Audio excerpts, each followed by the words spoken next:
Society में। जैसे कि आपने बोल के चलो, जैसे राजा राम मोहन राय थे।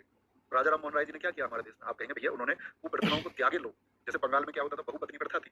वहाँ पे जो बंगाली होते थे वो आपका 50-50 शादियाँ कर लेते थे। 50 शादी का मतलब क्या था? दहेज के लिए करते थे और फिर उन पत्नियों को छोड़ देते थे। और विधवाओं की स्थिति तो आप जानती हैं 1856 से पहले कैसी थी। मुश्किलेश्वर से चंद्र विद्यासागर जी ने प्रयास किया।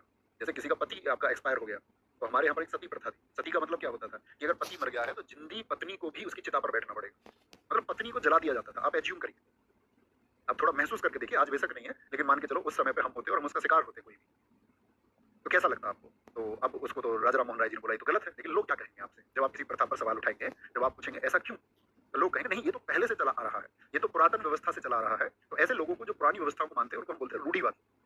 रूढ़िवादी, रूढ़िवादी का मतलब क्या? ऑर्थोडॉक्स है कि वो पुरानी जो प्रथा है उसको समय के हिसाब से छोड़ने को तैयार नहीं है, और आज समय में उसको बदलाव की आवश्यकता है, लेकिन तब भी वो बदलने को तैयार नहीं है। तो आपको लगता है राजा राम मोहन राय ने जो प्रयास किए होंगे तो उनको लोगों ने अच्छा बताया होगा? हम आज ही तो पढ़ते हैं कि आपका जो राजा राम मोहन राय हैं वो भारतीय जो समाज है उसके पुनर्जागरण के जनक हैं, यानी फादर ऑफ इंडियन रेनेसां उनको बोलते हैं। उनको आज हम मॉर्निंग स्टार ऑफ इंडिया बोलते हैं, नवप्रभात का तारा। लेकिन क्या उस समय पे उनको बोला गया होगा? आप कहेंगे नहीं। ईश्वर चंद्र विद्यासागर जी ने जब विधवाओं की स्थिति के लिए बात की, जैसे जो आपका ऐसे घर थे जिन्होंने कहा नहीं, वो अकस्मात कोई व्यक्ति अगर मर गया है तो एक जिंदी औरत को क्यों जलाया जा रहा है? भाई काम करो ना कि भाई इनकी शादी कहीं पे करवा दें। अब जो नहीं जलेगी तो वो क्या हो जाएंगी? विधवा रह गई। और विधवाओं की स्थिति ऐसी थी उस समय समाज में कि लोग पत्थर मारते थे।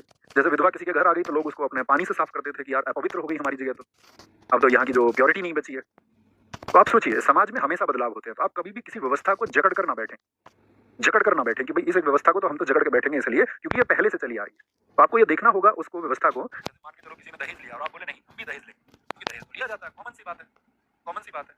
अब उसमें दूसरा तर्क लड़के और देने लगे हैं आजकल। लड़की वाले जो हैं वो लड़के को कामयाब देखते हैं, और तो दहेज क्यों नहीं देंगे? अगर लड़के की सरकारी नौकरी है तो उनको जमीन भी चाहिए, नौकरी भी चाहिए, तो दहेज को क्यों मना करते हैं?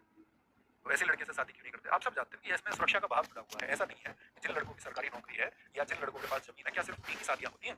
क्या उन इस देश में उन लोगों की शादियां नहीं होती जिनके पास जमीन या नौकरी नहीं है? तब भी होती होगी। उस तरह का वर्ग भी एक मौजूद है। और यदि आप सोचते हैं कि सरकारी नौकरी की बहुत कीमत है, तो आपको लगता है कि कोई उद्योगपति किसी सरकारी नौकरी वाले को अपनी बेटी की शादी करने को तैयार होगा? प्रैक्टिकली सोचिए। जैसे मान के चलो आप, भाई ऐसा तो हो सकता है कि कोई उद्योगपति हो, सामान्य उद्योगपति, और आपने एक सरकारी नौकरी यूपीएससी की ले ली, बीसीएस की ले ली, तो वो शादी कर दे। लेकिन मान के चलो बहुत बड़ा उद्योगपति कोई है, तो वो सरकारी नौकरी वाले से शादी करेगा क्या? प्रैक्टिकल होकर सोचिए, हाँ या ना?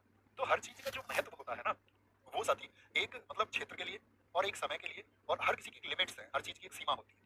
तो ये तो एक ऐसा इनिशिएटिव है कि ये कुप्रथाएं हैं और इनके लिए इनिशिएटिव हमको लेना पड़ेगा, हमको बदलना पड़ेगा। ओके, तो ऐसी महिलाओं के सम्मान के लिए जितनी भी अपमानजनक प्रथाएं वो हमें खत्म करनी चाहिए, खत्म। जैसे कि आपका पर्दा प्रथा है।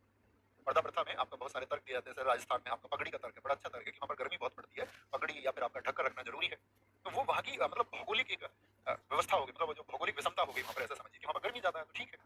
अब आप अपने घर में क्यों, फिर आप कहेंगे भैया ये तो सम्मान है, इससे तो सम्मान बढ़ता है, यही तो हमारा परसेप्शन है। अच्छा ये बात आपको किसने बताई? तो जो क्या घूंघट में है वो ये जरूरी है कि वो सबका सम्मान ही करती हो? क्या घूंघट के अंदर से कोई, आप ये समझिए कि अपने ससुर से नहीं लड़ सकती? क्या घूंघट के अंदर से कोई अपने जेठ से नहीं लड़ती है? आपने देखी है या नहीं देखी कोई? तो घूंघट से तो अगर सम्मान होता है तो फिर तो वो लड़ाई झगड़े कलेश जैसी स्थिति परिवारों में ना रहती। आप कहेंगे भैया हमने तो ऐसी ही ज्यादा देखी है। तो हर मतलब कुप्रथाएं हैं कि पहले समय में जैसे ये कहा गया कि विदेशी आक्रमणकारी हुई है तो सुंदर स्त्रियों का अपहरण कर लेते, तो इसमें से चेहरा ढकने की प्रथा शुरू हुई, तो उसको हमने फिर अपना लिया। हम उसको छोड़ने तक को तैयार नहीं है, किसी भी प्रकार से हम उसको त्यागने को तैयार नहीं है, कि हम इसको त्याग भी दें। आपने देखा होगा अक्सर जो लड़के जिनको शादियों में, ऐसे देखा होगा आपने, लड़कियों को शादी में दहेज में गाड़ी मिली, लड़की को कहाँ बैठा था? पीछे। खुद ड्राइवर बन जाता है। मतलब लड़के, नए नए लड़के ड्राइवर बनने को तैयार है और लड़की को बैठा दिया पीछे। बोले इससे जो है ना गांव में सब लोग ये कहते हैं कि इससे सम्मान बना रहता है और पत्नी जो है वो बराबर में नहीं बैठती। आप सोचिए अभी जरा ये पुरुष प्रधान समाज है, अगर कभी ये आपका स्त्री प्रधान समाज हुआ और यही चीजें तुम्हारे साथ की जाए, सोचिए।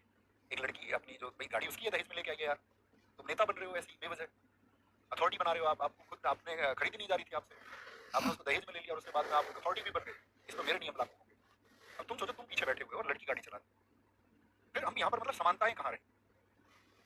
इसका मतलब है तो हम एक समाज का जो स्त्री समाज है उसका दमन कर रहे हैं, और मतलब एक झूठे दम्भ में दमन कर रहे हैं जिसका कोई अर्थ नहीं है, कोई टेक्निकल रीजन नहीं है, कोई सामाजिक रीजन नहीं, बस जबरदस्ती बना लिया आपने। नहीं, औरत को आदमी के बराबर दर्जा नहीं मिलना चाहिए, नहीं तो बड़ी दिक्कत हो जाएगी। पुरुष प्रधान समाज को सीधी चोट पहुंचती है इससे। स्त्रियां और हमारी तुलना हमारे बराबर में बैठ जाएं, इससे बड़ी ठेस पहुंचती है। लेकिन लोगों ने, बहुत सारे लोगों ने इसको स्वीकार किया, जो ऑर्थोडॉक्स नहीं है, यानी जो रूढ़िवादी नहीं है। जो रूढ़िवादी नहीं है उसके अलावा बहुत प्रोग्रेसिव लोग, प्रगतिशील लोग, जो समय के साथ में देखते हैं कि समय की आवश्यकता क्या है और उसके हिसाब से खुद को डालते हैं, बहुत सारे लोग वैसे ही हो जाते हैं। समझे बात? बात क्लियर? तो ई को ई ई ई